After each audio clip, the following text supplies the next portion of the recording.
বড় মাসির বাড়িতে বেড়াতে গিয়েছিলাম, সেখানে প্রায় 1.5 কেজি ওজনের একটা পাঙাশ ট্যাংরা মাছ ধরেছিল মাসি ছিপ দিয়ে।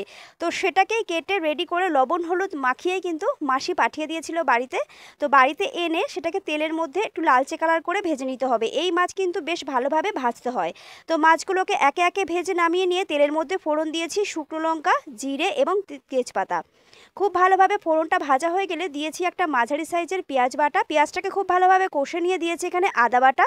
এরপর আদার কাঁচা গন্ধটা চলে যাওয়া পর্যন্ত নেড়েচেড়ে নিয়ে এতে দিয়েছি টমেটো কুচি আর চেরা কাঁচা লঙ্কা। এরপর দিয়েছি লবণ, হলুদ, জিরের গুঁড়ো, একটু ধনের গুঁড়ো আর দিয়েছি মিট মশলা। খুব ভালোভাবে মশলা কষিয়ে নিতে হবে সামান্য সামান্য জল দিয়ে।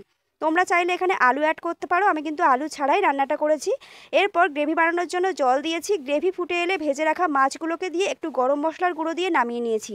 খুব সুন্দর কিন্তু খেতে হয়েছিল এই পাঙাশ ট্যাংরা মাছের কালিয়াটা। তোমরা কিন্তু বাড়িতে এভাবে বানিয়ে দেখতে পারো। চলো টাটা, ভালো থেকো সবাই, দেখা হচ্ছে আবার কাল।